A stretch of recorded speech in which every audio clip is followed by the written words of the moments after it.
talking about mission, talking about purpose, and a lot of other things that are just kind of interwoven in there. So let's start getting this cracked open. Do you have a mission for or a purpose for whether it's your life, the profession that you've chosen, what you do on a daily basis? I'm certainly looking forward to reading about your comments and your thoughts down in the comments below on this. I think it's important, and if you haven't really defined it, if it's been a while since you've refined it, then man, I would strongly suggest some kind of even if it's just a short sabbatical, to intentionally think about this and frame it, put it in some thoughts, and we can maybe share some thoughts and ideas on how to do that when you're trying to frame things. But I want to begin by looking at this through the lens of the channel, and then I'm going to expand that, because that's not my purpose, is not the channel, right? But the channel is it's a what and a how. But there is a why behind the what and the how, and that kind of begins going back almost 10 years when I was an instructor at a non-commissioned officer academy. And land navigation wasn't in the instruction, right? It wasn't in the coursework because it was taken out after a service member had died doing land navigation at Fort Hood, Texas. And after a few years, they mitigated a lot of risk in it. For example, anymore points are only 600 to 800 meters apart from each other. It's a self-correcting course, and things of this nature. So that kind of really helped shape it and mitigate a lot of those risks. And so we started teaching land navigating, and I noticed right out the gate that dudes were really struggling with, in my opinion, a very basic course. Now, I don't know if it was because it's the stigma about land navigation and it's a difficult, hard, challenging thing to do, or if it was because my peers weren't doing a good job or whatever. I said, you know what? I'm going to take my GoPro out, and I'm going to do a video demonstration of how to do the 4 steps to land navigation. And I went out, and this is while everybody was out doing the course. I was actually serving as a safety, just kind of filming in between. And I did that, and I chopped this together, and I presented it to the academy, and they loved it. I ended up doing quite a few other videos. But this particular one, and it was shown, I was put on everybody's desktop, and it was used as a teaching piece. And I knew it was going to help standardize some of the training that was being conducted throughout the academy. And it was going to provide a quality, this is what land nav looks like. Do these things and you're going to be okay, at least for the evaluation.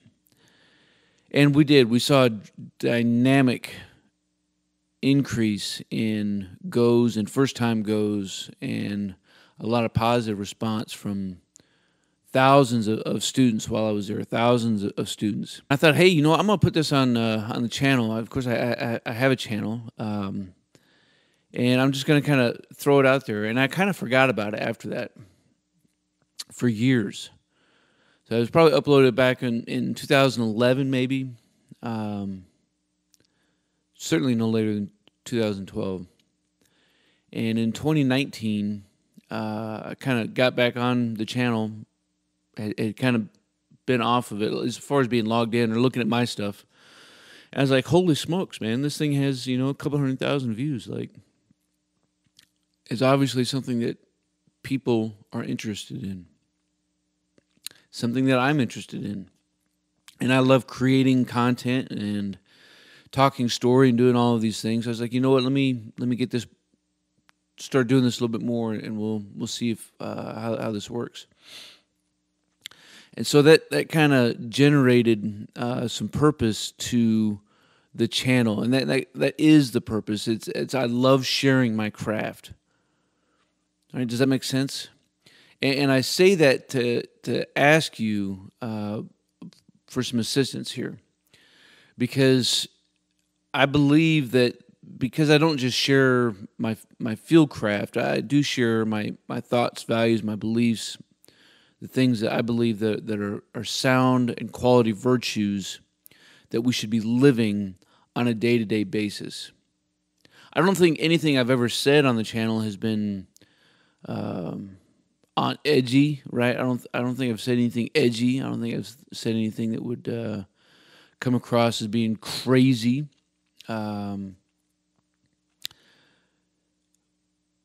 But looking at my stuff, at my analytics, like I can only deduce that the channel is throttled somehow. Like I've asked for some help from YouTube, and unfortunately, unless you have 100,000 subscribers and they pick you, like they won't give you any insight as far as how they're managing your channel, right?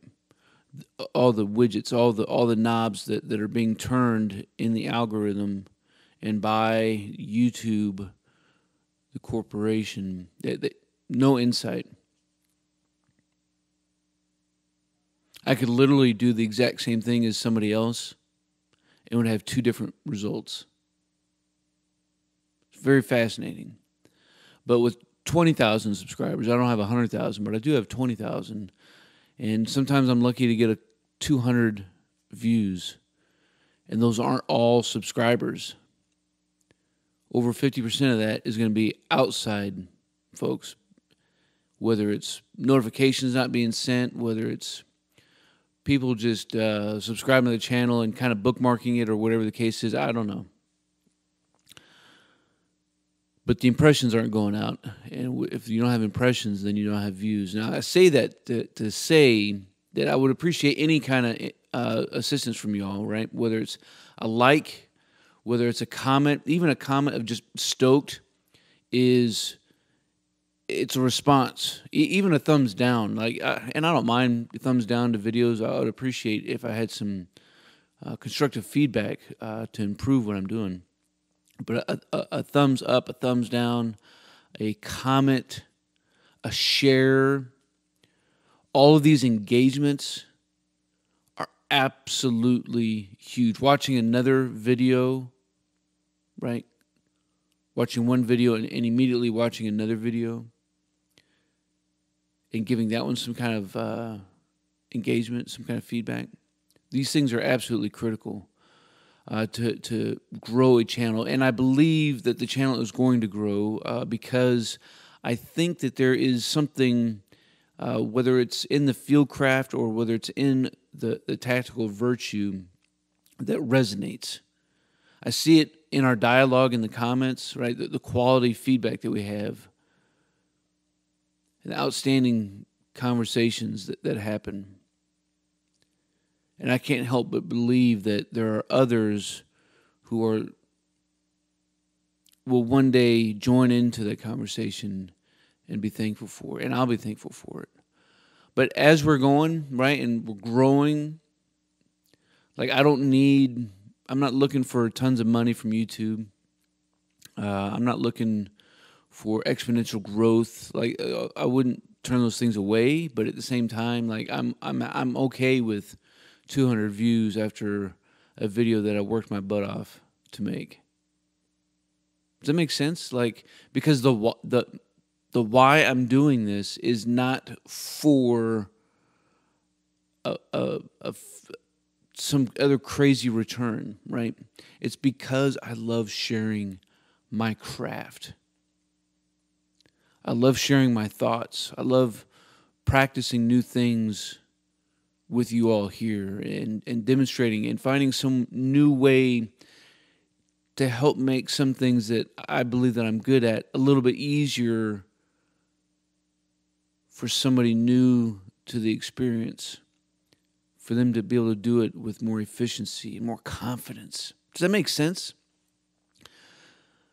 That why, I think we need that for everything. Like, why do you have your profession? Why do you have your day job? There has to be a why. And I get that, sometimes it may be I'm going through a rut and I just need a paycheck. And so I'm going to work. And I would applaud anybody who's even grinding through a hard time and not giving up. Like that's huge, because that tells me that there's another why behind I just need a paycheck. Because why do you need a paycheck? You need a paycheck to take care of your family, of your loved ones, your community. Which means that your why is virtue-based. And I think that is so important. To positively identify the values, the virtues, and the beliefs that you believe you want your life to be shaped and defined by. Those edges are crisp because of your virtues, your thoughts of honor and integrity, family, your faith. If these things aren't coming first, I believe that there is a second and third layer of effect that is oftentimes unseen, and it will creep into our minds and begin to erode the things that we thought we held dear. You see, because too many times we focus on the what and the how, and that's all part of our vernacular, right? We almost can't help it. We ask people, what are you going to do today? What did you do yesterday? What are you going to do this weekend? We get focused on the physicality of our life. And we fail, or we have this goal of being financially independent, right? And we set this end state as the goal. Well, friends, I think if that is our why, because I want to get rich, I want to get rich scheme, because I want more power, we're going to find that if we peel back that, we're going to find that the why is ultimately self-centeredness. It's ego and it's pride. And listen to me, friends, like that we would be foolish to say that we don't all struggle with that, right? We all are going to struggle with that ego creeping in and having a conversation with us about what we're doing and why we're doing it and what we want. Does it make sense? And how we're going to do these things. But we have to have active conversations with ourselves and with others in community, having a strong brotherhood and family, that dialogue that only people that we care about can have with us, to keep us honest, to keep our ego in check. Like, these things are crazy important. And I know this is just kind of part one of talking about mission, but I think that's what I'm about, is mission and having task and purpose. And I'm looking forward to your comments down below. So we're going to cut this off, man, and we'll pick it up another time. Until then, I hope that you all are doing well. You stay out there and you stay stoked.